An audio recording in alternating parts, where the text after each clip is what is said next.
আমরা এই যে সুন্দর ভাগবত কথা আসলে উপস্থিত হয়েছে শুভ সন্ধ্যাকালীন সময়।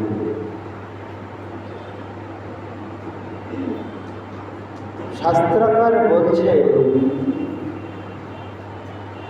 মেঘে ঢাকা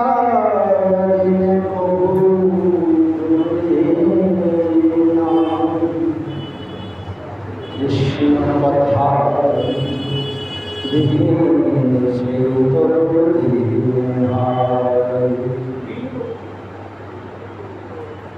কবিরাজ গোস্বামী পাদ চৈতন্য চরিতামৃত গ্রন্থের রচয়িতা। তিনি লিখলেন তার অমৃত সুধাবর্ষীকরণ যে মেঘে ঢাকা দিন কৃষ্ণ কথা সেই এই যে সন্ধ্যাকালীন সময়ে মেঘে ঢাকা বর্ষা আদরে সন্ধ্যাকালীন আসা যায়, কিন্তু তবুও আপনাদের মতো পরম দয়ালু কৃপা করে এসেছে। আপনারা কতটা না জানেন ভাগবত উপাস যে এহেন দুর্যোগ কালেও এসেছে। তাই কবিরাজ গোস্বামী তার অদ্ভুত লেখন যা এক মুখে কেন শত মুখে বর্ণনা করা যায়। তিনি তার কলমে লিখছেন কৃষ্ণের লীলামৃত সার তার শত শত ধার শত শত মুখে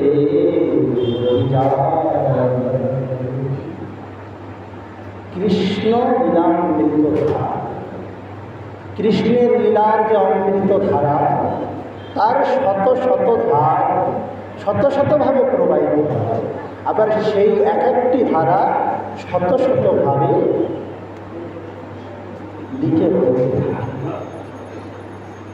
তাই বলছেন কৃষ্ণ লীলামৃত সারের এই অদ্ভুত মহিমা তা জানি না জানি আমার চৈতন্যের মহিমা কত, চৈতন্য মহাপ্রভুর মহিমা আরো কেন তিনি রাধা কৃষ্ণের মিলিত গরু। তাই এই রাধা কৃষ্ণের মিলিত গুরায়মান নবদ্বীপ লীলা সন্ন্যাস গ্রহণ করে তিনি আমার লীলাচলের পথে ছুটেছেন। কেমন ভাবে ছুটছে তিনি বলছেন, আরে কৃষ্ণ কেশব কৃষ্ণ কেশব কৃষ্ণ কেশব রাম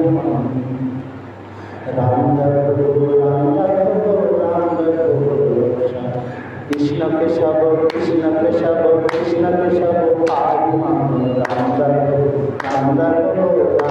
কেশব কৃষ্ণ কেশব কৃষ্ণ কেশব কৃষ্ণ কেশব পাহিমা রাম রাঘব রাম রাঘব রাম রাঘব রক্ষাম কৃষ্ণ কৃষ্ণ কৃষ্ণ কৃষ্ণ কৃষ্ণ কৃষ্ণ কৃষ্ণ কৃষ্ণ কৃষ্ণ কৃষ্ণ কৃষ্ণ কৃষ্ণ কৃষ্ণ কৃষ্ণ কৃষ্ণ কৃষ্ণ কৃষ্ণ কৃষ্ণ কৃষ্ণ রক্ষাম কৃষ্ণ কৃষ্ণ কৃষ্ণ কৃষ্ণ কৃষ্ণ কৃষ্ণ পাহিমা হরে কৃষ্ণ কৃষ্ণ কৃষ্ণ হরে হরে হরে রাম রাম রাম হরে কৃষ্ণ কৃষ্ণ কৃষ্ণ হরে হরে হরে রাম রাম রাম হরে হরে হরে কৃষ্ণ কৃষ্ণ কৃষ্ণ হরে হরে হরে রাম রাম রাম হরে হরে কৃষ্ণ কেশব কৃষ্ণ কেশব কৃষ্ণ কেশব রক্ষাম কৃষ্ণ কেশব কৃষ্ণ কেশব কৃষ্ণ কেশব রাম রাঘব রাম রাঘব রাম রাঘব রক্ষাম রাম রাঘব রাম রাঘব রাম রাঘব পায়ম কৃষ্ণ কৃষ্ণ কৃষ্ণ কৃষ্ণ কৃষ্ণ কৃষ্ণ কৃষ্ণ কৃষ্ণ কৃষ্ণ কৃষ্ণ কৃষ্ণ কৃষ্ণ কৃষ্ণ হরে কৃষ্ণ কৃষ্ণ কৃষ্ণ হরে হরে রাম রাম রাম হরে হরে হরে কৃষ্ণ কৃষ্ণ কৃষ্ণ হরে হরে হরে রাম রাম রাম হরে হরে কৃষ্ণ কৃষ্ণ কৃষ্ণ হরে হরে হরে রাম রাম রাম হরে হরে। আমার গৌর তিনি এই মধুর কৃষ্ণ নাম মুখে আজ নবদ্বীপ ধাম আপন জন্মস্থান আবির্ভাব স্থল পরিত্যাগ করে তিনি আজ লীলাচলের পথে চলেছেন। লীলাচল বলতে বলছেন পুরী ধাম। কে না চেনে জগৎ? পুরী ধাম জগন্নাথ ক্ষেত্র এহেন জগৎবাসী জগতে না যে কোনোদিন নাম শুনি। তাই আজ গৌরহরি আমার জগন্নাথ ক্ষেত্রে চলছে। পঞ্চজনকে সঙ্গে নিয়ে গৌরহরি আমার ছুটে চলেছে লীলাচলের পথে। আজ তিনি নবদ্বীপ পরিত্যাগ করলেন। কেশব ভারতের কাছে দীক্ষা সন্ন্যাস গ্রহণ করে নিত্যানন্দ গদাধর চন্দ্রশেখর জগদানন্দ এই চতুর্জনকে সঙ্গে করে আজ গৌর পাঁচজন একসাথে রয়েছে হয়ে শান্তিপুরে তিনি যেতে চেয়েছিলেন বৃন্দাবনে, কিন্তু নিতাই আমার যেতে দেননি। বৃন্দাবন তখন দুর্গম। তখন বৃন্দাবনে আছেন শুধুমাত্র কে আছেন? জঙ্গলা কৃষ্ণ বৃন্দাবন আছে শুধু গিরিরাজ, তার উপরে আছে মাধবেন্দ্র পুরীপাদে প্রতিষ্ঠিত গোপাল। তিনি ছাড়া আর কেউ আর কে আছে? আর অদ্বৈত আচার্য প্রভুর প্রতিষ্ঠিত রাধা মদন মোহন তিনি ব্রজবাসীদের কাছে সেবা গ্রহণ করছেন। তার প্রকটিত কোনো মন্দির না, ব্রজধাম কোনো জনমানব শূন্য ভক্তবৃন্দ শূন্য, কিন্তু ব্রজবাসীর অভাব না। কারণ ব্রজধামে কখনো ব্রজবাসীর অভাব। তাই আজ গৌর সুন্দর আমার পথে চলতে চলতে রেমুনাতে এসে উঠেছে। রেমুনা কারা কারা গিয়েছে একটু হস্ত তুলুন দেখি। রেমুনাই গোপীনাথ পরম। তাই মহাপ্রভু আমার যখন রেমুনাতে পৌঁছালেন, ভক্তগণ সঙ্গে মিলে রেমুনাতে পৌঁছে তিনি আমার কী করছেন? তিনি রেমুনাতে পৌঁছে আগে গোপীনাথ খিচ্চরা গোপীনাথ দর্শন করলেন। খিচ্চরা গোপীনাথ পরম মহাপ্রভু সঙ্গ পাঙ্গে করে তার দর্শন। বলছেন এ গোপীনাথ সাধারণ কেউ নয়, পরম মহান। তার মধ্যে এমন পরমভাবে মোহিত করে দেন ভক্তগণকে যে চৈতন্য মহাপ্রভু আদি নিত্যানন্দ প্রভু গদাধর পণ্ডিত নাদেরও মোহিত করে তুলছে। তাই তাঁরা বলছেন খিচ্চরা গোপীনাথ পরম মহান, নিত্যানন্দে মহাপ্রভু করে তার দর্শন। সেই ঠাই বসি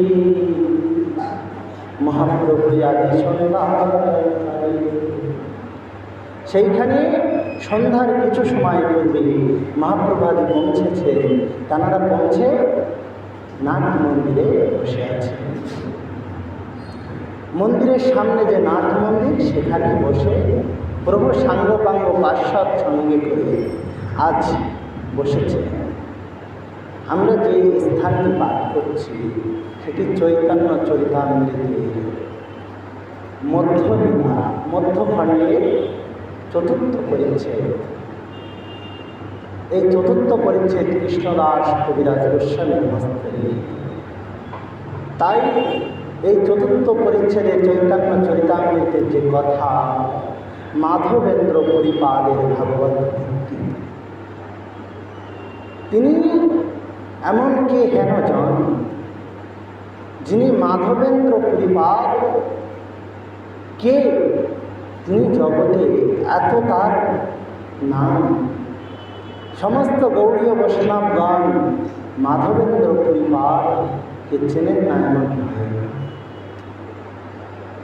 তাই আজ গৌর হরি আমার ভক্তগণ মিলি বসেছেন, বসে বলছেন, শুনো শুনো ভক্তগণ, করি নিবেদন, শুনো কথা। কি কথা? শোনো শোনো ভক্তগণ, জানো এই গোপীনাথ কেন ক্ষীরচোরা গোপীনাথ হইল? এই গোপীনাথ কেন ক্ষীরচোরা গোপীনাথ হইলেন জানো তোমরা কেউ? নিত্যানন্দ আদি ভক্তগণ বলে, প্রভু নাহি মোরা জানি, তুমি নিজ মুখে বাখানো তাই মোরা শুনি। তুমি যদি নিজের মুখে কিছু একটু বলো হে প্রভু, তাহলে আমরা জানতে পারি, পরম কৃতার্থ হই। আমরা তো এ বিষয়ে কিছু জানি না। তাই প্রভু মহাপ্রভু তখন বলছেন যে ভক্তগণ শোনো, পূর্বে মই শুনিয়াছি ঈশ্বরী পুরী মুখে, তাহার গুরুদেব ঈশ্বরপুরী মুখে আমি শুনেছি পূর্বে মোর গুরুদেব। তার গুরুদেব হলেন মাধবেন্দ্র পরিপাদ। তার কথাই কিছু বলিব শোনো ভক্তগণ, তার মোর পরম গুরুদেবের কথা কিছু বলিব কীর্তন। আমি যেখানে দীক্ষা গ্রহণ করেছি, গুরুদেব হে ভক্তগণ সাধারণ নেব না, ঈশ্বর পুরী গুরুম পরম গুরু হন মাধবেন্দ্র পুরী। আমার গুরুদেব ঈশ্বর পুরী, তার গুরুদেব হলেন মাধবেন্দ্র পুরী। তাই মাধবেন্দ্র পুরীর কথা বলতে শুরু করছেন মহাপ্রভু বাবা, যে মাধবেন্দ্র পুরী কে হেন জন, তিনি কেমন ভক্ত। তাই আজ মাধবেন্দ্র পরিপাদের কথা বলতে গিয়ে মহাপ্রভু তার কথা চিন্তা করতে করতে তার কথা চিন্তা করতে করতে তিনি সে একটি শ্লোক উচ্চারণ করলেন নিজ মুখ হইতে, ওহি দীননাথে দয়া দ্রুনাথে হে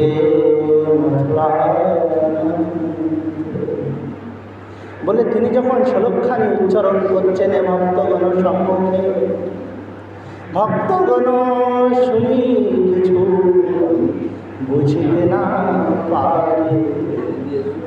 যখন ভক্তগণ শুনে কিছু বুঝতে পারছেন না, তখন মহাপ্রভু বললেন, শোনো শোনো ভক্তগণ, মাধবেন্দ্র পুরীপাদে আপন মুখেতে উচ্চরিল শ্লোকখান।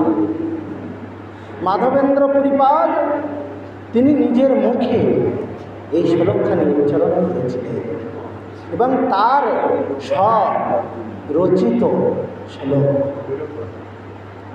এইবারে মহাপ্রভুর কাছে শুনছেন যে আমরা তো বুঝতে পারলাম না, প্রভু একটু বুঝিয়ে দিন শ্লোকখানি। তখন মহাপ্রভু আমার বলছেন, শোনো শোনো ভক্তগণ, করি কিছু কথা। এই শ্লোকের মর্ম বুঝে চারিজন নাই এথা। চৌঠাজন নাই, এথা কেন জগতে নাই? এই শ্লোকের মর্মার্থ বুঝতে পারে সমগ্র জগতে চারজন ব্যক্তি না। মাধবেন্দ্র পরিপাদ যেন কহিলেন শ্রী রাধারানী হৃদয়ে বিগলিত চলক্ষান। শ্রীমতী রাধারানীর হৃদয়ে যে বিগলিত ভাব বিরাগ দশা, সেই দশায় থেকে, সেই ভাবে থেকে যেন মাধবেন্দ্র পরিপাদ এই সুরক্ষানে মিলেছে। মহাপ্রভু যখন বললেন, তখন মহাজনগণ বলছে, প্রভু আপনি তো বললেন চারজন, জগতে চৌঠাজন নাই, বুঝতে পারি না, তাহলে যে তিনজনে বুঝতে পারে তারা কে? তখন মাধবেন্দ্র পরিপাদ মহাজনগণ যখন এরূপ প্রশ্ন করলেন, তখন বলছে, একে বুঝে রাধারানী। এক নম্বরে কে বোঝেন? আমার পরম প্রেয়সী শ্রী গোবিন্দ প্রেয়সী, গোবিন্দ আনন্দ নন্দিনী, গোবিন্দ মনমোহিনী, শ্রী শোভান দুলারী শ্রীমতী রাধা। এক নম্বরে বোঝেন।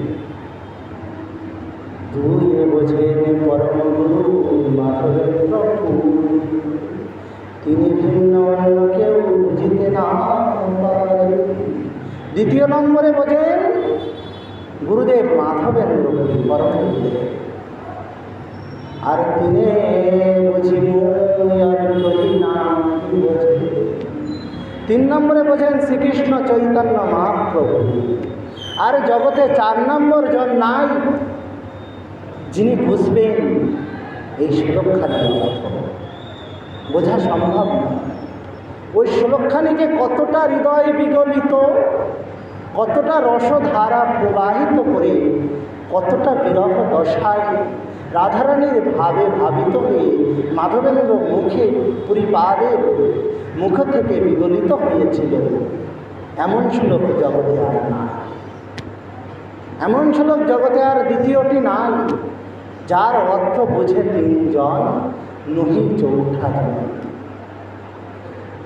তাহলে বুঝবেন মাধবেন্দ্র পুরী কোন ভগবান। তিনি কোনো সাধারণ ভক্ত না। শ্রীকৃষ্ণ চৈতন্য শ্রীমতী রাধারানীর তুল্য মাধবেন্দ্র পুরী। এনারা একাকার।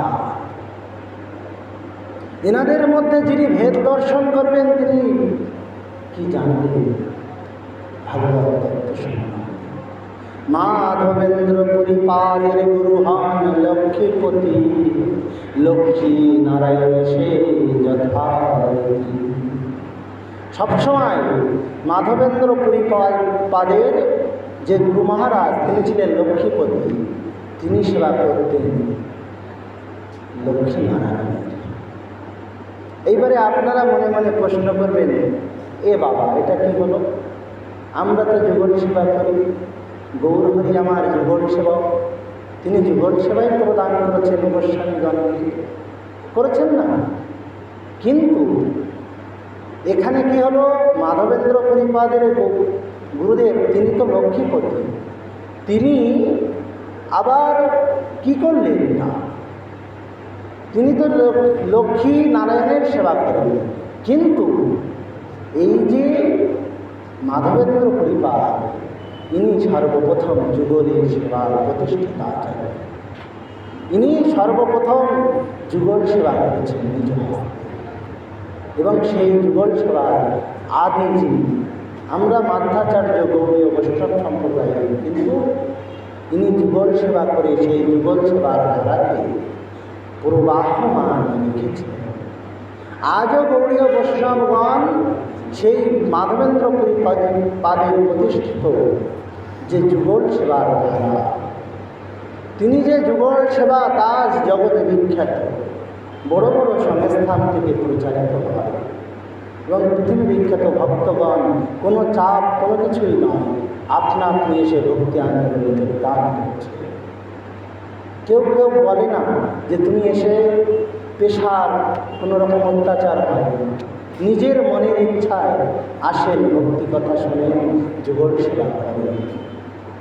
তাই আজ মাধবেন্দ্র পরিপাদ এহেন জন, যিনি এই শ্লোক বুঝে নাই চৌঠা জন। যেই মহাপ্রভুর কথা শুনলে তখন বলছেন, প্রভু তোমার পরম গুরুদেবের নাম আমরাও শুনেছি, কিন্তু তার লীলা তো আমরা জানি না, প্রভু একটু বলো। তখন নিত্যানন্দ প্রভু ওঙ্কার করায় গর্জন, মাধবেন্দ্র পুরী মরগুরু হয়। নিত্যানন্দ প্রভু তখন হোমকার গর্জন করে উঠলেন, আরে ওনার তো পরম গুরুদেব ওই মাধবেন্দ্র পুরী পাহাড় আমার গুরুদেব। বলে নিত্যানন্দ প্রভু গুরুদেবের ভাবে নিত্যানন্দ প্রভু এবার ধরে পড়ছেন, গুরুদেবের কথায় স্মরণ করে তার কথা শুনে আহা হা মাধবেন্দ্র পুরী। বলছেন বৈষ্ণব জগতে অনেক বিভেদ দেখা যায়, যে অমুক সম্প্রদায় অমুক গুরুদেব অমুকে অমুকে, কিন্তু কিছুই না। এক মাধবেন্দ্র পুরীর প্রধান শিষ্য, তিনজন প্রধান শিষ্য আছে, আরও অনেক শিষ্য ছিলেন। তার মধ্যে একজন হলেন অদ্বৈত আচার্য নিত্যানন্দ প্রভু আর ঈশ্বর পুরী। কোথায় ভেদ করবে? কোথায় অদ্বৈত পরিবার, কোথায় নিত্যানন্দ পরিবার? সব তো এক জায়গায়, সেই মাধবেন্দ্র পরিবার ছাড়া আছে কি? তাদেরই তো গুরুদেব টানা, কিন্তু আমরা করি বিভেদ। আমি নিত্যানন্দ পরিবার, আমি অদ্বৈত পরিবার। আরে পরিবার তুমি যে সেবাই করো ওই যুগল চলে, ওই যুগল সেবাই করতে হবে, তাছাড়া আর উপায় না। তাই বলছেন যে এনাদের গুরুদেব একই জন, মাধবেন্দ্র পরিবার। বরং চৈতন্য মহাপ্রভুর কাকা গুরু তুল্য নিত্যানন্দ প্রভু অদ্বৈত আচার্য। তাই চৈতন্য মহাপ্রভু বলছেন যে তোমরা মোর গুরু, কিন্তু তবুও দাস অভিমান, দাস অভিমানে নয় মিলে শ্রীকৃষ্ণ। যদি প্রভুর চরণে যদি দাস অভিমান না থাকে তাহলে শ্রীকৃষ্ণ চরণে। তাই সনাতন যখন প্রশ্ন করলেন মহাপ্রভুকে যে কে আমি কেন মরি, যারে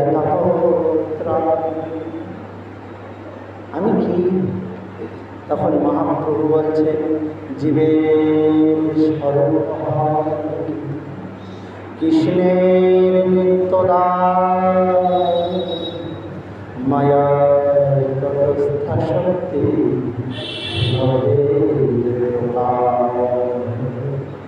জীবের স্বরূপ কি? কৃষ্ণের নিত্য দাস। জীব নিত্য কৃষ্ণ দাস, তাহা ভুলি গেল মায়া পিশাচি তারে বলাকে বা আমরা কৃষ্ণের নিত্য দাস। জীবের স্বরূপ জীব আসলে কি? কৃষ্ণের নিত্য দাস। আর যে কৃষ্ণের নিত্য দাস নাহি মানে তারে শাস্ত্র আদি অসুর বাখান।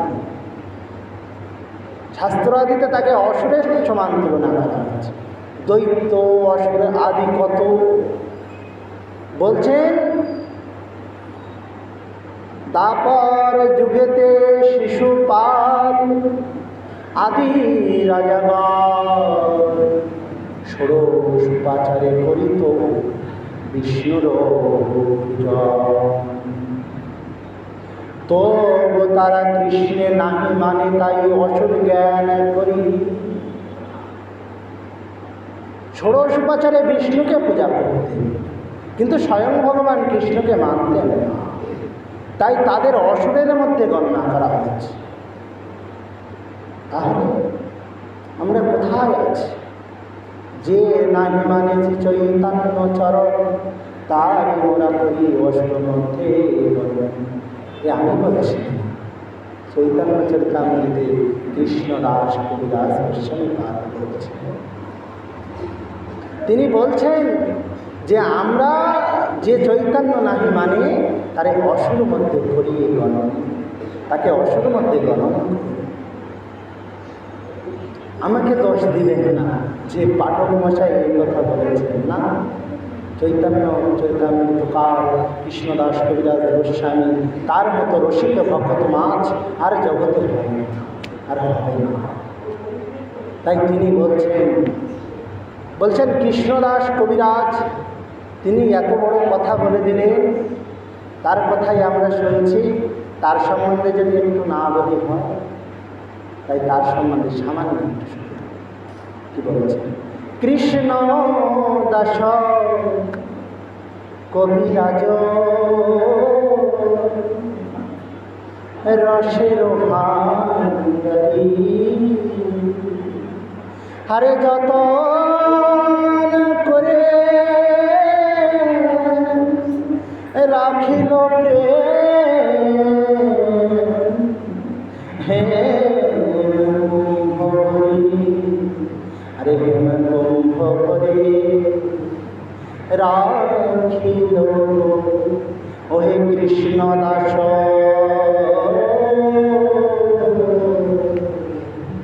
কবিরাজ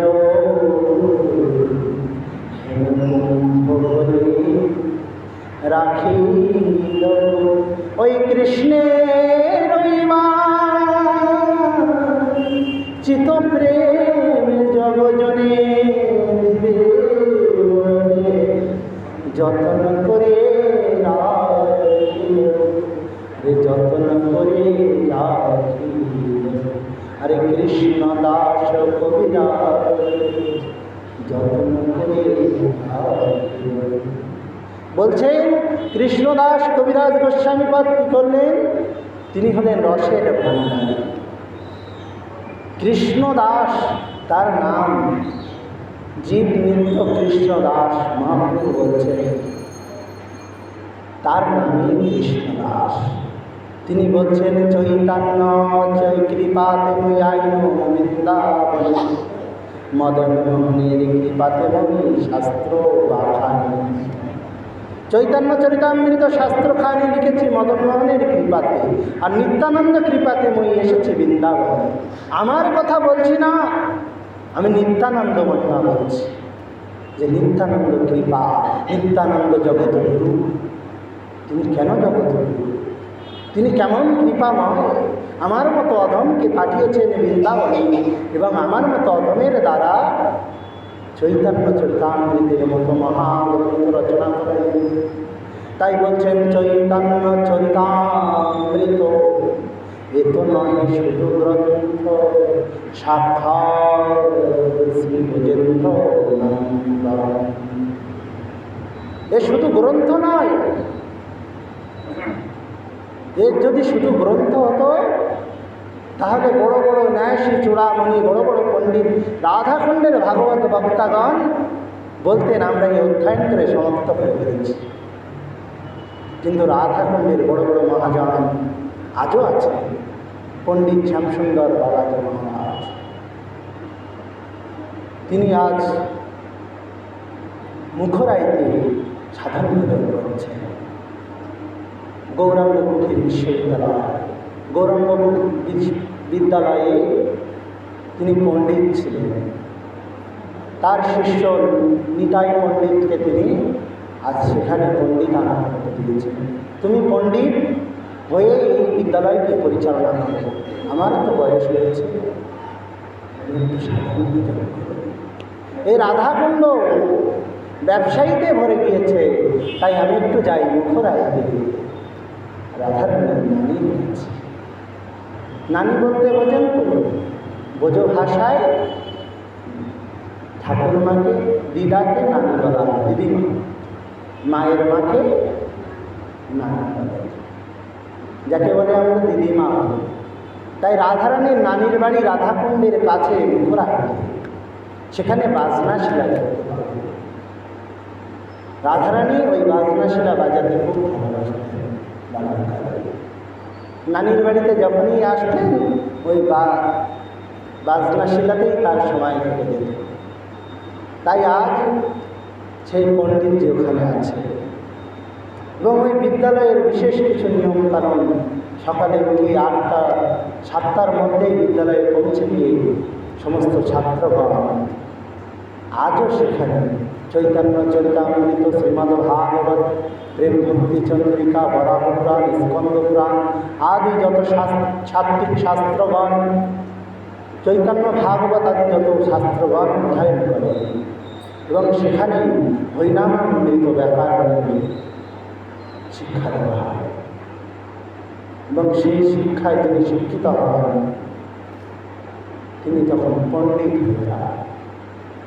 যতদিন না হরিনামামৃত ব্যাকরণ শেষ না করতে পারেন, পণ্ডিত হতে পারেন না। তাই বলছেন এই পণ্ডিত হওয়া খুব সমান।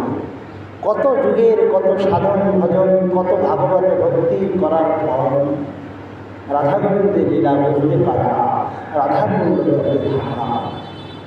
এবং মহাজনগণ তাঁরা বলছেন, একজন বাবাজি মহারাজ অনন্ত দাস বাবাজির শিষ্য, তিনি বলছেন, বৈষ্ণবপদ দাস বাবাজি মহারাজ বলছেন, চৈতন্য চরিতামৃতের এক একখানি পয়ার বুঝতে বুঝতে সারাটি জীবন লেগে যায়।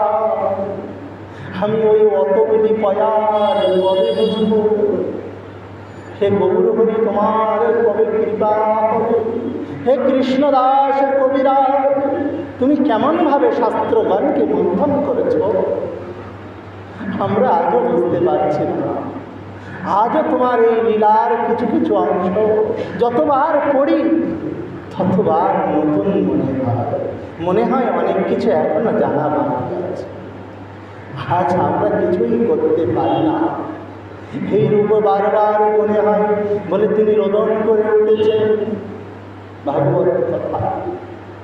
আজও তাঁদের মতো পণ্ডিত জন, তিনি এহেন বাংলায় এমন কেন সংস্কৃত প্রফেসর নেই যার বক্তব্য শ্রবণ করেন, এবং এমন কোনো বড় বড় মঞ্চে সংস্কৃত ভাষায় তাদের সাথে কথা, বড় বড় ভাগবত ভক্তদের কেমন পণ্ডিত জন তাঁরা আছে। বলছেন চৈতন্য চরিতামৃত গ্রন্থ এ তো নয় শুধু গ্রন্থ, সাক্ষাৎ ব্রজেন্দ্র নন্দন। এই শুধু গ্রন্থ নয়, সাক্ষাৎ ব্রজেন্দ্র নন্দন। যেমন শ্রীমদ্ ভাগবত শুধু ভাগবত নয়, সাক্ষাৎ শ্রীকৃষ্ণের স্বরূপ। সেই রূপে যেন সাক্ষাৎ ব্রজেন্দ্র নন্দন, সাক্ষাৎ গৌর, এর মধ্যে প্রকৃত। তাই কৃষ্ণদাস কবিরাজ সম্বন্ধে যে কথাটি বলছিলাম, বলছেন কৃষ্ণদাস কবিরাজ, তিনি কবিরাজ, কবিদের মধ্যে রাজা। আবার কবিরাজ মানে হলেন বৈদ্য, বৈদ্য যিনি ভবরোগের চিকিৎসা। হরিনামামৃত এই গ্রন্থে তুলে দিয়েছিলেন।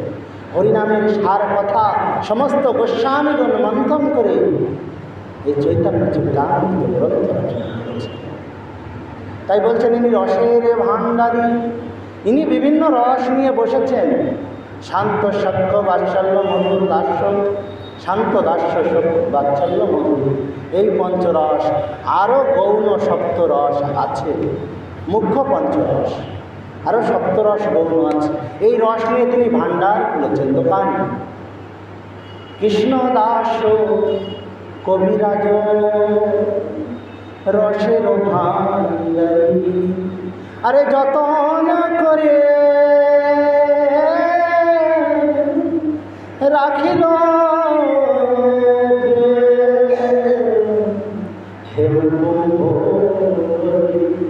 যতন করে রেখেছে। প্রেম সম্পদ, মহাপ্রভু যে সম্পদ দান করে দিয়েছে, নরু নরু বলে নরোত্তম ঠাকুর মহাশয়ের জন্য পদ্মার গর্ভে যে সম্পদ রেখেছিলেন, আজ কবিরাজ গোস্বামী সেই সম্পদ পেলেন তার গুরু মহারাজ রূপ রঘুনাথ দাস গোস্বামীর কাছে, যিনি 16টি বছর লীলাচলে গোস্বামীর মহাপ্রভুর সাক্ষাৎ লাভ করেছে। তাই আজ কবিরাজ রসের ভাণ্ডারী হয়েছে। তাই যতন করে রাখিল প্রেম হে কুম্ভ করি,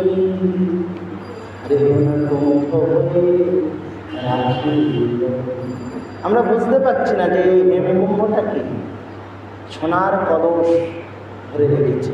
প্রেমটা আমাদের জন্য, জগৎ জীবে দিবে বলে যতন করে রাখিল জগৎজনকে দেওয়ার জন্য তিনি ওই হেম কুম্ভ বলে দিয়েছেন।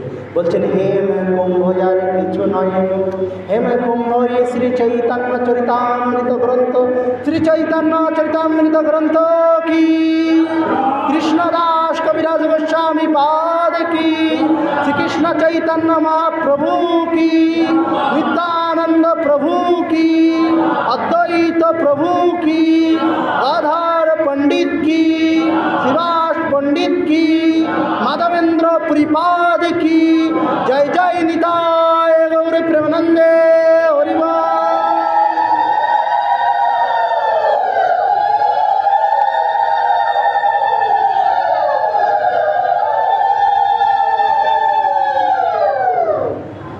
তাই আজ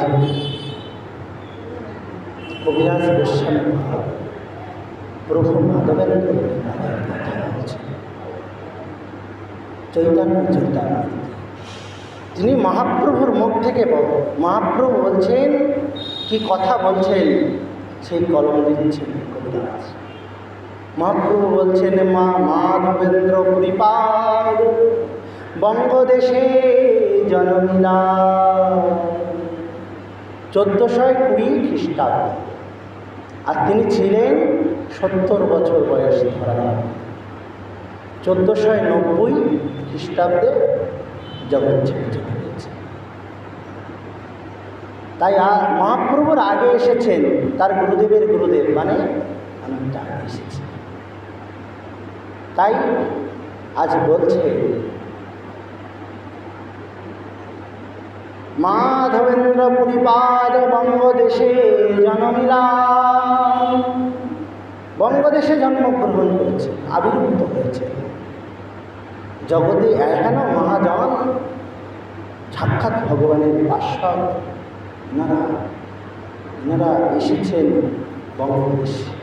বুঝুন বঙ্গদেশের কত মহিমা, আমরা বঙ্গদেশের মহিমা বুঝতে চাই না, বঙ্গদেশের অনেক মহিমা। তাই আজ উনি যখন ওখানে এলেন, তারপরে ভাগবত ভক্তিতে তার অদ্ভুত মহ। তৎপর তিনি যেমন সংসারে হয়, পুত্র বড় হয়ে গেলে পিতামাতা বিবাহ দিয়ে দেয়, তাকেও বিবাহ দেওয়া হচ্ছে। তিনি সংসার আদি করে পরবর্তীকালে গুরু লক্ষ্মীপতির কাছ থেকে দীক্ষা গ্রহণ করে তার কিছু কাল পরে সাধন ভজনে রত হয়ে তিনি সন্ন্যাস গ্রহণ করেছিলেন। এবার সন্ন্যাস গ্রহণ করে মাধবেন্দ্র পুরী ভারত ভূমি ভ্রমণ করিতে লাগিলেন। তার উদ্দেশ্য যে গোলকপতি গোলকের নাথ যিনি এসেছেন তাকে একটু তার ধাম দর্শন করবে। কিন্তু তার ধাম শুনেছেন, শাস্ত্রে লেখা আছে বৃন্দাবন, মথুরার নিকটে।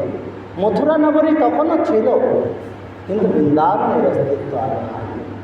যবনগণ বৃন্দাবনের অস্তিত্ব ধুলোই মিশিয়ে দিয়েছে। যত বড় বড় মন্দির আদি সমস্ত কিছু নষ্ট করে তছনছ করে কিছু না।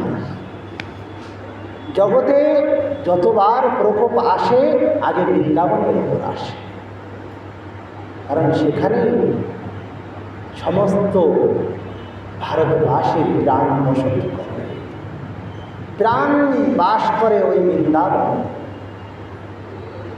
আজও বৃন্দাবনে সেই লীলা করছে। তাই বলছেন যে গোলকপতি গোলকের নাম এলেন ধরাতে, আরে তাকে ধরতে গেলে যাই না ধরা, ধরলে আমাদের দাদুগুরু যাচ্ছেন বাসুদেব রায় প্রভু, আরেকজন বলরাম প্রভু, তারা গাচ্ছে, একজন বাজনদার আরেকজন গীতকার। তাই বলছেন, একজন বলছেন আরে গোলকপতি গোলকের নাম এলেন ধরাতে, তিনি বাজাচ্ছেন যে বাজনা হয় দুই বন্ধু গুরুদেবের কাছে শিখেছে, একজন শাস্ত্রজ্ঞ, একজন বাজনাদার, বাজান কি গান বাজাতে হয়। তাই দুজন যখন বসে বসে গাচ্ছে, কথাটি সাধারণ। আমার পিতার শিক্ষাগুরু, তার যখনই মনে আসত এই কথাগুলো গাইতে, হৃদয় বিগলিত হয়ে যায়। কেন শুনুন কি বলছেন, আরে গোলকপতি গোলকের নাম এলেন ধরাতে, আরে ধরতে গেলে যাই না ধরা, ধরলে হয় কান্তি, গোলকপতি গোলকের নাম এলেন ধরাতে, তারে ধরতে গেলে যায় না ধরা, ধরিলে হয় কাঁদিতে, গোলকপতি গোলকের নাম এলেন ধরা। তখন ব্যাখ্যা করছেন মহাজনগণ, এ কি বললেন, আরে গোলকের যিনি পতি সেই কৃষ্ণচন্দ্র, তিনি এসেছেন ধরাতে। বলছেন ধরা শব্দের এখানে একটি অর্থ নয়, দুটি অর্থ আছে। ধরাতে অর্থাৎ পৃথিবীতে এসেছেন ভূভাগে, কোথায়, ধাম বৃন্দাবন এসেছেন। আজ সেই নিত্য লীলা করে যুগল কিশোর, সখীর সঙ্গিনী হইয়া তাহি হও। আরো বলছেন না যে যদি সেই রকম চক্ষু থাকে, আজ সেই নিত্য লীলা করে যুগল রায়, কোন কোন ভাগ্যবানে দেখিবার পায়। আজও তারা নিত্য লীলা করছে বৃন্দাবনে, আজও নিত্য লীলা করে। আজ মাধবেন্দ্রপুরী আমার পৌঁছে বলছেন। তাই এই যে গোলকপতি গোলকের নাম ধরাতে এসেছে, ধরাতে বলতে যেমন পৃথিবী বলছেন, সেইরূপ এই ধরার আরেকটি অর্থ ধরা দিতে এসেছে। ভক্তজনের কাছে গোলকপতি আমার ধরা দিতে এসেছেন। আরে তারে ধরতে গেলে যায় না ধরা, তাকে ধরতে গেলে কি ধরা যায়? তাই মহাজনগণ গিয়ে উঠেছেন, আমার ছোট্ট দুটি হাত তোমার কি ধরবো, আমার ছোট ছোট দুটি গা।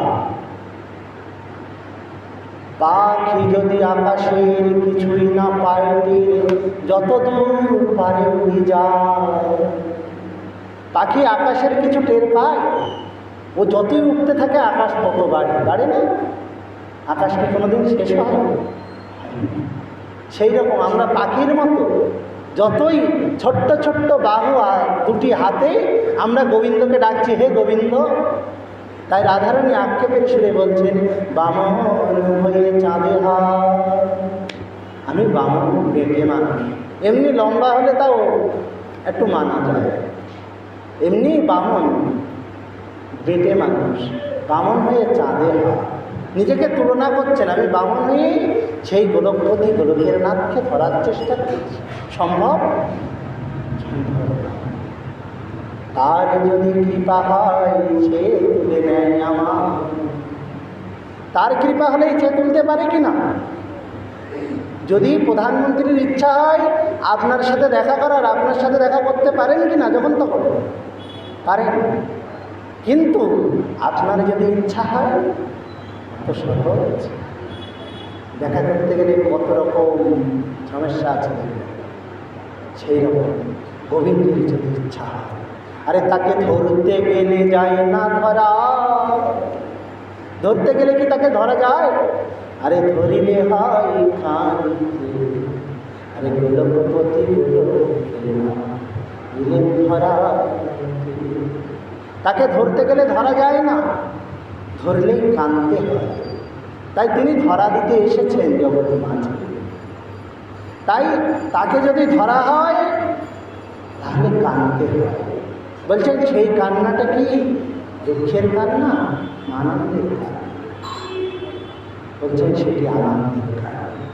যদি কোনো পুত্র কারো থাকে বিদেশেতে, কারো পুত্র যদি বিদেশে থাকে, সে যদি 2-3 বছর বাদে বাড়িতে আসে, তার মা কি করে? মার সামনে, বাড়ির গেটের সামনে মাকে এসে বলছেন, মা, ও মা, আমি অনেকদিন বাদে তো বাড়ি এলাম, একটু এসো। এসে ছেলেটা আমার হাঁটতে হাঁটতে বাড়িতে ঢুকছে। মা মা যখন ডাক শুনেছেন, তখন মায়ের যত কিছু রান্না বান্না যা করছিলেন সমস্ত কিছু তৎক্ষণাৎ ত্যাগ দিয়ে রেখে দিয়ে মা দৌড়ে এসেছে। এসে বলছেন, খোকা, কত বছর বাদে তোকে দেখছি, তুই কত বড় হয়ে গেছিস বাবা। বলে খোকাকে জড়িয়ে ধরে কাঁদছেন মা। কেন কাঁদে? তখন খোকা বলছেন, মা, তুমি আগে বললে আমি বাড়ি আসতাম না। বলছে, এ কি বলছিস খোকা, তুই বাড়ি আসতিস না কেন? বলছে, মা, তুমি আমার দেখলে যে কাঁদবে আমি তা তো বুঝতে পারিনি। তোমার আমার দেখলে এত যদি দুঃখ হয় তাহলে আর আমি বাড়িতে আসতাম না। তখন মা নিজের চক্ষু মুছতে মুছতে বলছে, বাবা, তুই বুঝবি না রে, আমার এটা কান্না নয়, এটা আমার আনন্দের অশ্রু বঞ্চন হচ্ছে। বাবা, তুই এ বুঝবি না। মা, আমি দেখতে পাচ্ছি তোমার চোখ থেকে জল বার হচ্ছে, তুমি কাঁদছো, তাও বলছো তুমি আনন্দে কাঁদছো, এ কি হয়? বলছে, বাবা, তোরে একটা কথা বলিস, যেদিন তুই বাবা হবি সেই দিন তুই বুঝতে পারবি একটা মায়ের অশ্রুতে বহুদিন বাদে পুত্রের লালসা দর্শন কতটা হৃদয় বিগলিত হয়ে কতটা আনন্দের এই অশ্রু। তাই আজ আমার গোপী ভাবে ভাবিত হয়ে রাধারানী আমার সেই ভাবে কৃষ্ণ বিরহ পাগলিনী বেঁচে কৃষ্ণ ভাবে ভাবিত হয়ে কৃষ্ণ কথা চিন্তন করতে করতে ক্রন্দন করছে।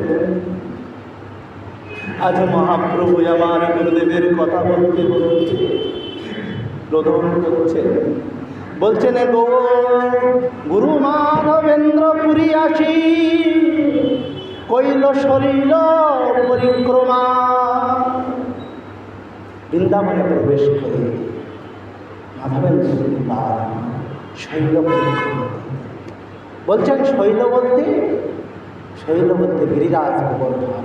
गिरिराज गोवर्धन महाराज की, वृंदावन धाम की, सुरोधनी जमुना महारानी की, राधा कुंडों की, श्याम कुंडों की, गोवर्धनी जोबा मंदिर की, राधा गोविंद देव की, राधा गोपाल देव की, गोविंद कुंडों की, जय जय निताय गौर प्रेमानंद।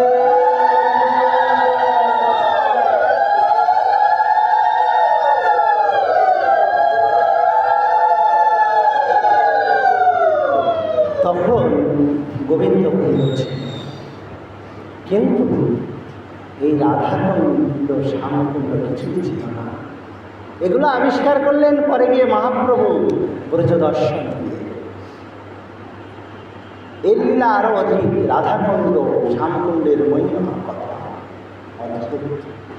কার্তিক মাসের অষ্টমী তিথি, তাতে রাধাকুণ্ডে স্নান হয়। সেইখানে সেই সময়ই এর প্রকট সময়। তাই বলছেন এ যেসে কুণ্ড নয়। তাই আমার বোন মাধবেন্দ্র পুরীপাদ শৈল পরিক্রমা কইল, শৈল পরিক্রমা করি গোবিন্দ কুণ্ডে তটেতে বসিল। গিরিরাজ গোবর্ধন তখন ছিলেন, অন্য কিছু ছিল না। এবারে গিরিরাজ গোবর্ধন পরিক্রমা করে উনি কী করেছেন? গোবিন্দ কুণ্ড তটে নিয়ে বসেছেন। গোবিন্দ কুণ্ড তটে কইল স্নান, গোবিন্দ কুণ্ডে কইল স্নান। স্নান করি বৃক্ষতলে বসি করে ধ্যান। স্নান করে শুদ্ধ বস্ত্র আদি যা আছে পরিধান করে ওই গোবিন্দ কুণ্ডের বৃক্ষতলে বসে ধ্যান করছে। শ্রীহরি চিন্তা শ্রীকৃষ্ণ। তাই কারা কারা বৃন্দাবনে গিয়েছেন একটু হস্ত তুলুন দেখি। গোবিন্দকুণ্ড দর্শন করেছেন সবাই? একটু হাত নাড়ান। এই গোবিন্দকুণ্ড তটে মাধবেন্দ্র পুরীপাদের বিগ্রহ প্রতিষ্ঠা আছে, দেখেছেন? ওইখানে কিন্তু আছে, দেখবেন মাধবেন্দ্র পুরীপাদের বৈঠক। যারা যারা দর্শন করেছেন মহাপ্রভুর আরও অনেক আগেই প্রভু আজ লীলা করে দিয়েছেন ওই গোবিন্দকুণ্ড তটে। ওখানে সাধারণ স্থান। মাধবেন্দ্র পুরীপাদের লীলা কথা মহাপ্রভু নিজে মুখে কীর্তন করছেন। শুনলেই বুঝতে পারবেন যে না, দর্শন করে কত বড় ভুল করে ফেলেছি। সেই স্থানটা কোথায় এরপরে গিয়ে খুঁজবে। তাই আজ মাধবেন্দ্র পুরীপাদ আমার বসে বসে আছেন। সেই সময় সন্ধ্যাকাল হইল উপনীত, ব্রজবাসী গণকুণ্ডে জল করিয়া। ব্রজবাসী সন্ধ্যাকাল যখন এলো তখন ব্রজবাসীগণ এসেছেন কুণ্ডের থেকে জল আহরণ, জল নিয়ে তাঁরা গৃহকর্ম আদি করবেন। এই দর্শন করি প্রভু রজে কথা বসে। প্রভু ওখানে বসে আছে, বসে বসে দেখছেন যে কী হচ্ছে। বৃন্দাবন ধাম, তার উপরে গোবিন্দকুণ্ড তট। এই সাধারণ স্থান নয়, এই সাক্ষাৎ সেই ব্রজেন্দ্রনন্দন শ্রীকৃষ্ণের লীলা। তাই আজ গোবিন্দকুণ্ড তটে বসে তিনি চিন্তন করছেন। এই সময় কোথা হইতে এক বালক সুন্দর, শ্যামল বর্ণ তার রূপ মনোরমা। এই সময় দেখছেন দূরের থেকে একটা অদ্ভুত সুন্দর বালক, শ্যামল রূপ তার, অতি মনোহর, অদ্ভুত বালক। তাই সেখানে বলছেন কেমন দর্শন করছেন। কস্তুরী তিলকম ললাট পটলে, বক্ষস্থলে কৌস্তভম নাসাগ্রে গর্ভমতিকম করে কম্পনা। বলছেন যে কস্তুরী তিলক ললাট পটলে, তার কপালে কস্তুরী তিলক, বক্ষস্থলে কৌস্তব, যেন ভগবান সুন্দর বেশি এসেছে। এক ভাণ্ড হাতে করি আইসে পুরীর সামনে। পুরীর সামনে একটা ভাণ্ড, ভাঁড়। ভাঁড় চেনেন তো? ভাঁড় হলো যে দ্বার ঘট বসানো হয় না, ওর থেকে আর একটু বড় সাইজের দ্বার, ওইগুলোকে ভাঁড় বলা হয়। ভাণ্ড ব্রজ ভাষায় বলে ভাণ্ড, আর বাংলা ভাষায় বলে ভাঁড়। ভাঁড় যে খেজুর গাছের রস, ভাঁড়, ওই জন্য রসের জন্য ভাঁড় পাতা হয়। আগেকার যারা দেখেছেন ভাঁড়, এবারে ওই ভাণ্ড এক নিয়ে এসেছে, এসে পরিপাতকে বলছে, ও হে পুরী, তুমি কিবা করো ধ্যান, মাগি কেন নাই খাও কিবা করো ধান। ও হে পুরী, তুমি এখানে বসে বসে কি করছো? তুমি চেয়ে চেয়ে খাও না কেন? চেয়ে তো খেতে পারো। মাগি কেন নাই খাও, কেন চেয়ে খাও না? কি ধ্যান করো বসে বসে? তখন পরিপাত বলছে যে এই কথা শুনলে যে চেয়ে খাও না কেন? শোনো শোনো মাধবেন্দ্র পুরী, লহরে দুগ্ধ পান ইহা পান করি তো করো। বলছেন তুমি এই দুগ্ধ ভাণ্ড পান করে নিজেকে তৃপ্ত করো। তখন বলছে যে ও হে বালক, তুমি জানিলে আমি কেমনে আছি উপবাসী। ওহে বালক, তুমি যে এই দুধের ভাঁড় দিলে, তুমি জানলে কি করে আমি না খেয়ে আছি? তখন তুমি কে বালক? তখন সেই বালকের কাছে মাধবেন্দ্র পরিপাত যে প্রশ্ন করবে, সেই মাধবেন্দ্র পরিপাত বলছে, পরিপাতকে উত্তর দিচ্ছেন সেই গোপাল। কি উত্তর দিচ্ছেন? মুই গোপ জাতি এই গ্রামে বৈশি, আমি গোপ জাতি এই গ্রামে বৈশি, আমার গ্রামে নহে কেহ রহে উপবাসী। পুরী, জানো না আমি এই গ্রামে বাস করি, আর আমার গ্রামে কেউ উপবাসী থাকে না।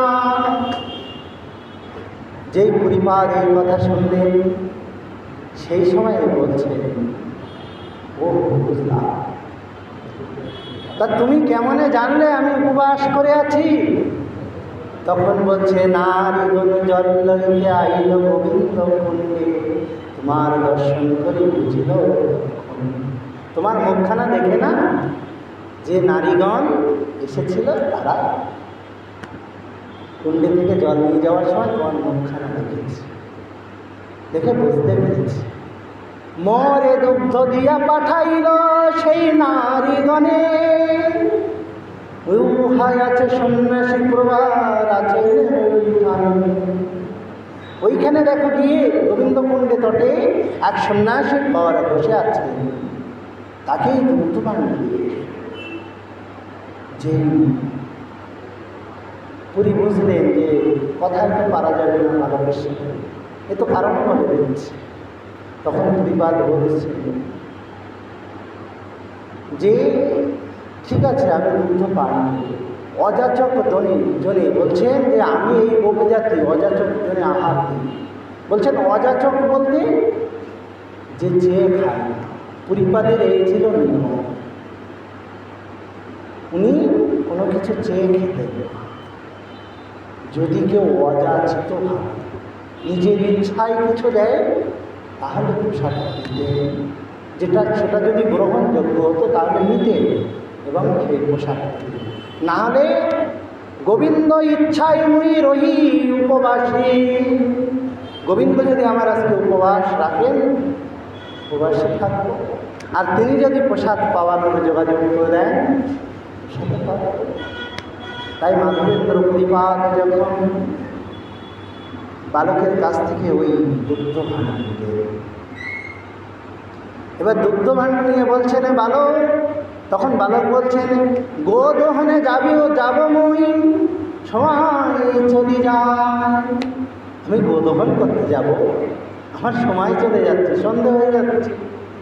এবার গাভীরা বাড়িতে ফিরবে, তখন বাছুরেরা মায়ের স্তন পান করার আগে আমি দুগ্ধ সন্ধ্যার আগে তাই বলছেন আমি গোদোহনে যাব, আমি আসছি, চলে যাচ্ছেন। পুরী বলছেন শুনো শুনো বালক, এই ভাণ্ড কবে লবে? কখন নিয়ে যাবে এই ভাণ্ডটা? কখন নিয়ে যাবে বালক? যেই বলছেন তখন ওই বালক বলছেন ভাণ্ড গোবিন্দ কুণ্ডে জলে ধুইয়া রাখো, আমি কিছুক্ষণ বাদে ফিরিয়া আসিব, তখন ভাণ্ডখানি লইয়া যাইবে। আমি গোদোহনটা করে আসি, তুমি ওই ভাণ্ড গোবিন্দ কুণ্ড জলে ধুয়ে রেখে দাও, দুগ্ধ পান করে আমি নিয়ে যাব। যখন মাধবেন্দ্র পুরী, এর কিছুক্ষণ বাদে বালক চলে গেল। যতক্ষণ নয়নে আসি ততক্ষণ ওই রূপ লাগান, এতক্ষণের কথাবার্তা তিনি ওই বালকের সাথে এমনি কথা বলেন না সহজে, কিন্তু বালকের অদ্ভুত শ্যামল বর্ণ কৃষ্ণের সেই আভা দর্শন করে তার মনটা যেন ব্যাকুল হচ্ছে। কি না বলতে পারি, যতটুকু আটকাতে পারি বালকটাকে ততক্ষণ দর্শন করতে পারব, তাই তিনি এতগুলি কথা বলতেন। তখন বালক যত দূরে চলে যাচ্ছে, আস্তে আস্তে এড়িয়ে যাচ্ছেন, ততক্ষণ পরিবার সেই দিকে তাকিয়ে আছে। আহা, অদ্ভুত দর্শন। তাই পরিবার বসে তখন আরো কিছুক্ষণ ভগবান নাম সেবাদি করে তিনি সেই দুঃখ হইলেন পান, প্রেমা সে তারে অঙ্গখানি জর্জর হইতেছে। তিনি যেই দুগ্ধ পান করছেন, যে যেন দেখছেন তার শরীরে রোমাঞ্চিত হচ্ছে, অশ্রু কম্পলাকাতে হচ্ছে। এটা কি? এমন দুগ্ধ তো আমি কখনো পান করি না। বাল্যকাল হইতে দুগ্ধ খাই, এমন দুগ্ধ আমি কখনো খাই, এমন দুগ্ধ তো কোনোদিন খাইনি। সেই ছোটবেলার থেকে দুধ খাচ্ছি, দুগ্ধ খেয়ে খেয়ে বড় হয়েছে। আগে ভারতবর্ষে দুধের অভাব ছিল না, এখন অনেক দাম, কিন্তু আগে প্রত্যেকটা বাড়িতে গাভী ছিল, প্রত্যেকটা বাড়িতে। এবং গোমাতা দর্শন করে যদি কোনো কার্যে যাওয়া হয় তার মঙ্গল হবেই, অমঙ্গল থাকলেও মঙ্গল হবে গোমাতা দর্শনে। বাড়িতে আসা হলেও মঙ্গল হবে গোমাতা দর্শন। সেই জন্য ঘরের উঠানে যেন বেরোতে গেলে আমি না দেখতে চাইলেও ওই গোমাতা দর্শন হয়। তাই ভক্তগণ আগে গোমাতার উঠানে বেঁধে রাখত। ভক্তগণ কেন, সমস্ত ভারতবাসী সকলে। তাই বলছেন যে পরিপাক সেই দুগ্ধ পান করলেন, ছোট্টবেলা থেকে ওই দুগ্ধ খেয়েছে, কিন্তু এখন দুধের স্বাদ করলেন, তাই মনটা হৃদয় ভরে গেল। ভগবানের নাম যেন আরো সুন্দর হচ্ছে, স্ফুরণ হচ্ছে। তিনি সেই দুগ্ধ ভাণ্ড রইয়া পুরী কাছেতে রাখিল, কবে সেই বালকে আসে দুগ্ধ ভাণ্ড লবে বলে। কখন এসে ওই বালক দুগ্ধ ভাণ্ডটা নিয়ে যাবে। তাই আজ মাধবেন্দ্র পরিবার বসে আছে সেই বালকের অপেক্ষায়।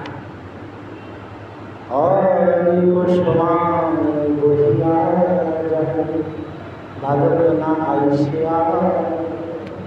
অনেক সময় চলে গেছে, রাত হয়ে গেছে, আরও রাত হচ্ছে, সে বালকের আসার কোনো নাম নেই।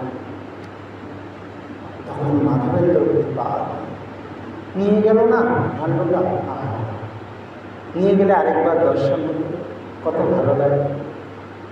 তার মনের আশাটা পূরণ হয়নি। তাই তিনি কি করতেন জানেন? তিনি কেমন সাধন ভজন করতেন জানেন? 56 দণ্ড রাত্রি দিনে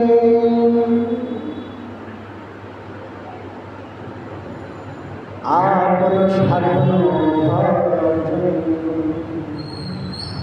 56 দণ্ড রাত্রি দিনে সাধন ভজন করে, যুগল সাধন। আর 4 দণ্ড শুতে থাকে স্বপ্নেও রাধা গোবিন্দ। 56 দণ্ড ভজন সাধন করতেন, আর 4 দণ্ড ঘুমাতেন, শুয়ে থাকতেন। তাও 4 দণ্ড শুতে থাকে স্বপ্নেও গোবিন্দ।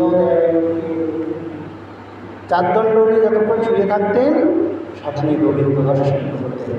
স্বপ্নেও না বলে আন, স্বপ্নেও অন্য কিছু দেখতেন না।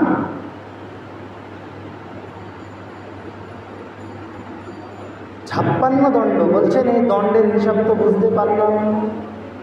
বলছেন যে এক দণ্ডে হয় 24 মিনিট, 4 দণ্ডে হয় 1 ঘন্টা 36 মিনিট, আর 56 দণ্ড মোট 60 দণ্ডে হয় 1 দিন। তাহলে এবার হিসাব বেরিয়ে গেল, 7 দণ্ডে যদি 1 দিন হয় তাহলে অষ্টম প্রহর। এবারে হিসাব করলে বেরিয়ে যাবে যে 24 ঘন্টা 24 মিনিট করে এক দণ্ড, তো 56 দণ্ড, মানে দিনের বেশিরভাগ সময় গোবিন্দ ভজন করতেন। আর 1 ঘন্টা 36 মিনিট নিজে থাকতেন, তাও গোবিন্দ দর্শন করতেন। তাই আজ পুরীপাদ কী করছেন, তিনি ভাগবত চিন্তা কীর্তন আদি করতে করতে একটু শুয়ে পড়েছেন। শুয়ে তন্দ্রা এসেছে, ঘুমের আগে আসে, চোখটা একটু বুঝে বুঝে আসে, ঘুম ঘুম ভাব আসে। পুরীপাদের যখন নয়নে ঘুম ঘুম ভাব আসে, তিনি ওই তন্দ্রায়, পুরীপাদে যখন তন্দ্রাগত হইলেন, তখন সেই গোপালায় আসি পুরীপাদের হস্ত ধারণ করিলেন। স্বপ্নে দর্শন করেছে যে সেই যে গোপাল বিদ্যমান দিয়েছিল, বলছে যে পুরী তুমি নিতাই গেছ, চলো চলো চলো আমার সাথে চলো। পুরী তুমি নাহি জানো আমি ইহা কত কষ্ট পাই। পুরী তুমি জানো না আমি এখানে কত কষ্ট পাই। মিলোচ্ছ ভয় মোর সেবা গেল পালা, মোর বিগ্রহ সেবক মোর পালাইয়া গেল। মিলোচ্ছ ভয়ে, জবনদের ভয়ে, গহন কুঞ্জের মধ্যে। শোনো পুরী আমি কেউ নই, কে শোনো আমি পুরী বলে তোমার। গোবর্ধন ধারিময়ী, গোবর্ধন ধারিময়ী গোপাল ঈশ্বর।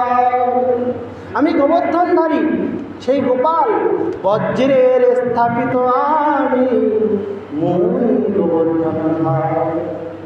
আমি বজ্রের স্থাপিত, বজ্র আমাকে প্রতিষ্ঠা করেছে। আমি সাধারণ কেউ, আমি সেই গোবর্ধন ধার।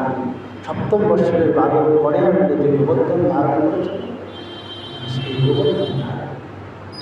আমি গোবর্ধন উপরে মোর ছিল একখানি মন্দির, সেই মন্দির থেকে মেরোচ্ছ ভয়ে সেবা মোর পালাইয়া গেল।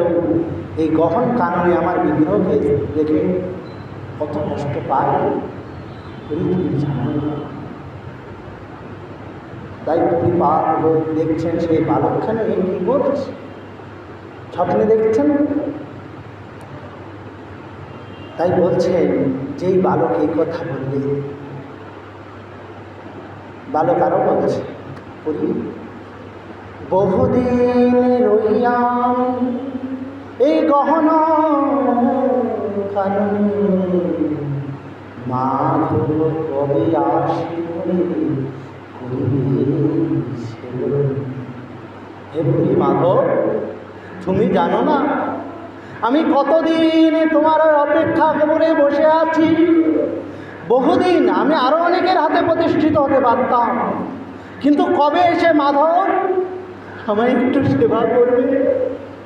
মাধব তোমার মতো ভক্তের হাতে, তোমার মতো প্রেমিক ভক্তের হাতে, ভাবের ভক্তের হাতে আমি সেবা করতে চাই। মাধব চলো মোর হস্ত ধরি গহন কাননে, চলো মাধব আমার হাত ধরো, তোমাকে আমি দেখিয়ে দিই আমি কোথায় আছি। বলে সাক্ষাৎ ব্রজেন্দ্র নন্দন শ্রীকৃষ্ণ আমার মাধবেন্দ্র পুরীর হাত ধারণ করে মৃদু মৃদু করি গতিতে, যেন হস্তিনী গতিতে চলছে। হাতি যেমন চলে মৃদু মৃদু টলমল। তিনি ধীরে ধীরে মাধবপুরীকে নিয়ে যাচ্ছেন। মাধবপুরী ভাবে বিহ্বল হয়ে তিনি গোপালের হস্ত ধারণ করে তিনি চলেছে, যাচ্ছেন। এগিয়ে যেতে যেতে অনেক গভীর কুঞ্জে গিয়ে গোপাল বিগ্রহ দর্শন কইল, প্রেমানন্দে সবে মিলে হরি হরি বল, জয় জয় নিতাই।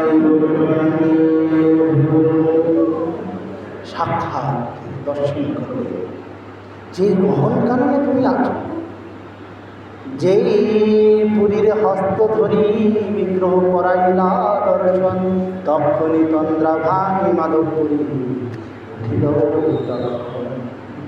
যেই গোপাল বিগ্রহ দর্শন হয়ে গেল, সেই বালকটা তো আর কিছু নাই, সাথে সাথে তার স্বপ্ন ভঙ্গ হয়েছে। স্বপ্ন দেখিতে দেখিতে রাত্রি পার হইয়া গেল, ব্রহ্ম মুহূর্ত আসি উপনীত হইল। স্বপ্ন দেখতে দেখতে দিন কাবার হয়ে গেছে, রাত চলে গেছে।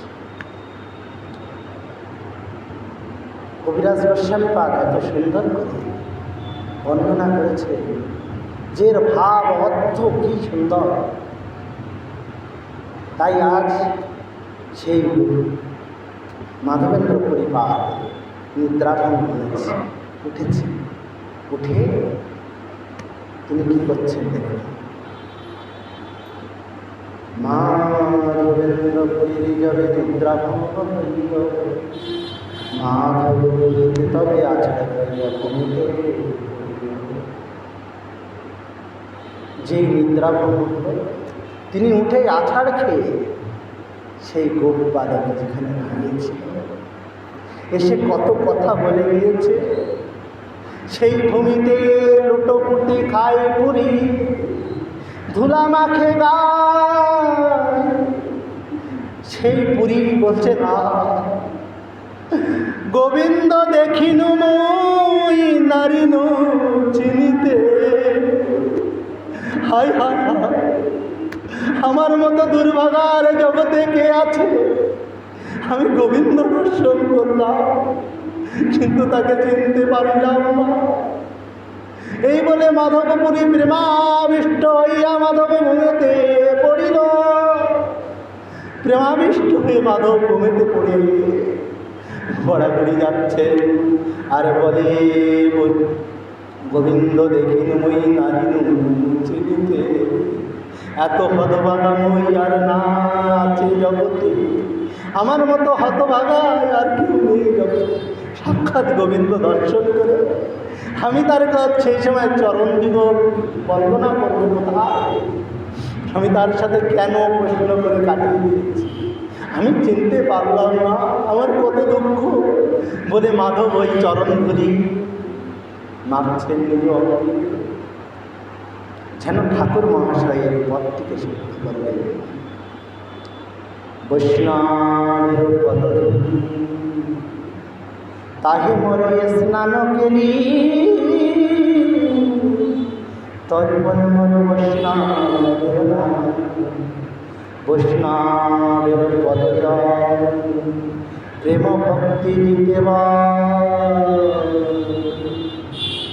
আরে বৈষ্ণবের উচ্ছিষ্ট তাহে মোর মননিষ্ঠ। বৈষ্ণবের নামেতে উল্লাস। ঠাকুর মহাশয় বৈষ্ণবের পদধূলি তাহে মোর স্নান কেলি, তর্পণ মোর বৈষ্ণবের নাম। আজ পুরীপাদ সেই কথাটিকে সত্য করে ব্রজধূলি মাখছে। তাই মহাজন বলছেন, আরে ধুলা মাখো মাখো রে এই নবদের ধুলা, মাখো মাখো রে এই নবদের ধুলা। এ ধুলা নয় ধুলি নয় রে, ধুলা নয় ধুলি নয় গোপী পদ রেণু। ধুলা নয় ধুলি নয় গোপী পদ রেণু। এই ধুলা মেখেছিল ধুলা মাখো ধুলা মাখো এই নগরে ধুলা মাখো এই নগরে। আরে ধুলা নাই ধুলি নাই গোপী পদরে, এই ধুলা মেখেছিল নন্দের সুতো কান। ধুলা মাখো মাখোরে এই নগরে ধুলা ধুলা মাখো মাখোরে এই নগরে ধুলা রে। এই ধুলা উড়ে যদি পড়ে গঙ্গা জলে, এই ধুলা উড়ে যদি পড়ে গঙ্গা জলে, উছলিয়া উঠে গঙ্গা ভাগবতী বলে। ধুলা মাখো মাখোরে এই নগরে ধুলা রে। ধুলা নাই ধুলি নাই, আরে ধুলা নাই ধুলি নাই গোপী পদরে নো।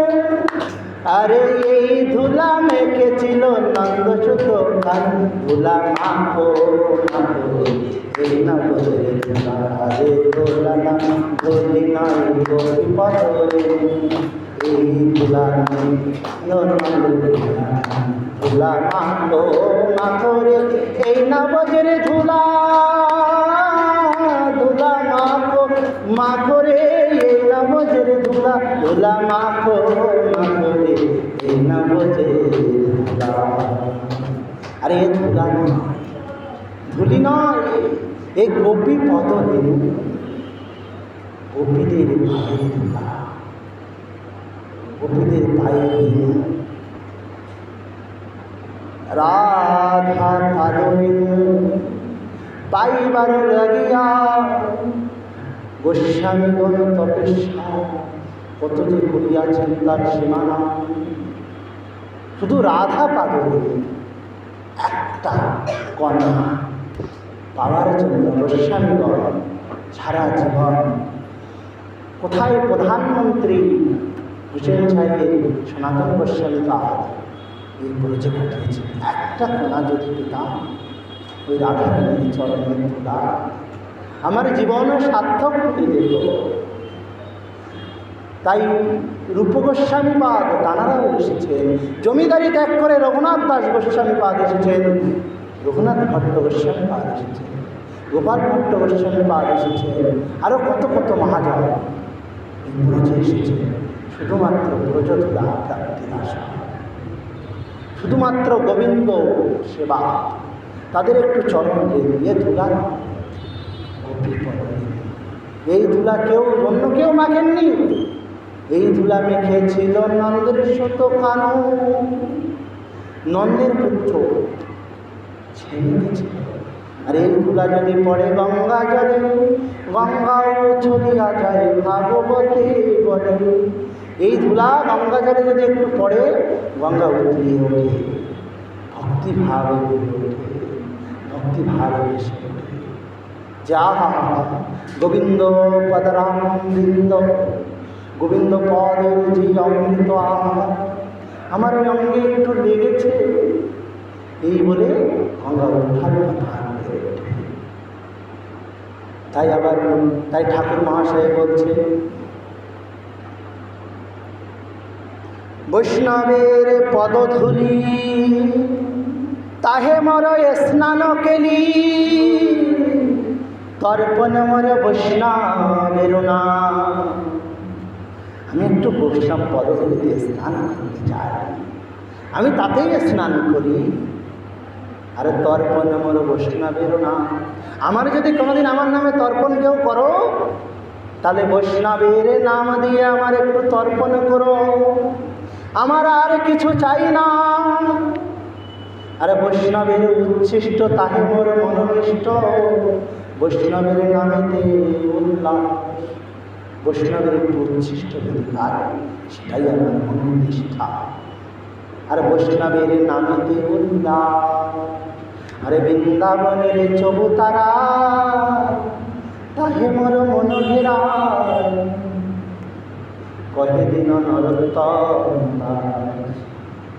বৃন্দাবনের চবুতারা যে এখানে যে রত্ন বেদী ওপর রত্ন সিংহাসনে রাধা গোবিন্দ আছেন। তাই কবিরাজ গোস্বামী পাদ শ্লোকে বলছেন, চৈতন্য চরিতামৃতের 16 নম্বর শ্লোক, দিব্যা চৈতন্য চরিতামৃতের 16 নম্বর শ্লোকে বলছেন, কি বলছেন?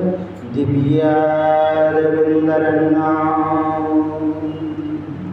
কল্পদ্রুমাধ শ্রীমান্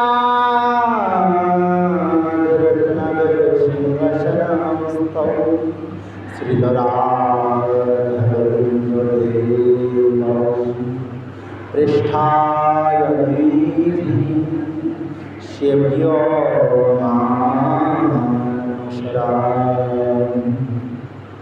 সে দিব্যদ বৃন্দারণ্য, সেই দ্বীপের মতো যে বৃন্দারণ্য বৃন্দাবন, সেই বৃন্দাবন ধামে কি বলছেন?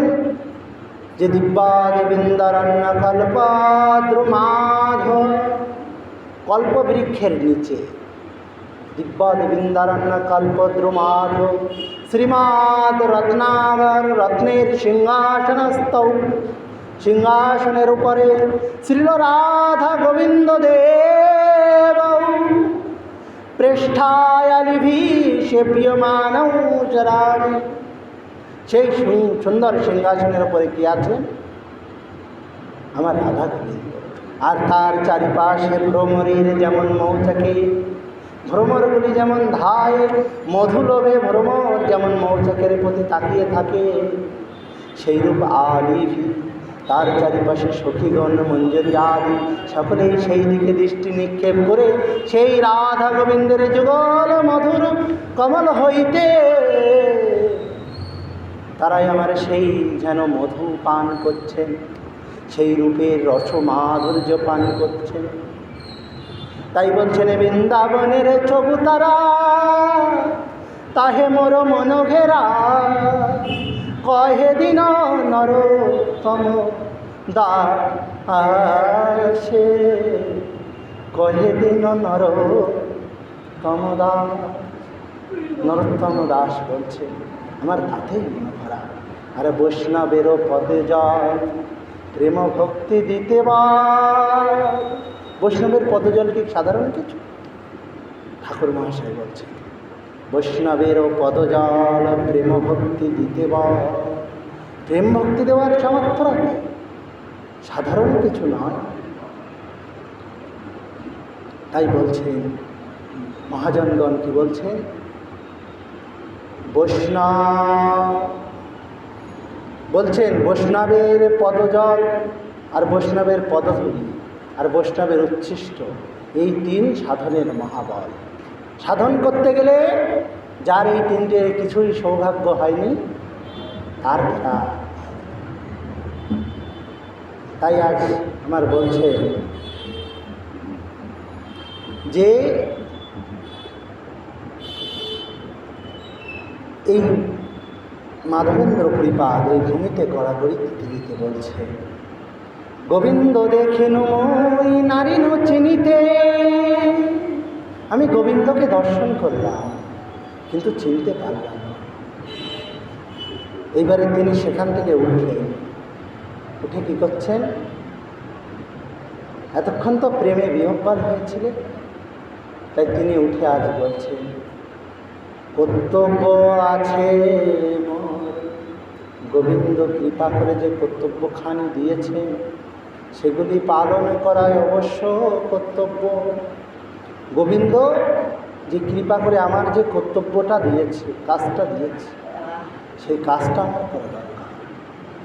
তাই পুরীপাদ আজ গেলেন কোথায়? পুরী গোসাই গেলে গোবিন্দ কুণ্ডের কাছে, সেই গ্রাম মধ্যে তিনি হাঁটতে হাঁটতে ওই গ্রামের মধ্যে গেলেন। গ্রামের মধ্যে গিয়া সকল আবাল বৃদ্ধ বালক বনিকা যত যত নরনারী যারা আছেন সকলকে বলছেন,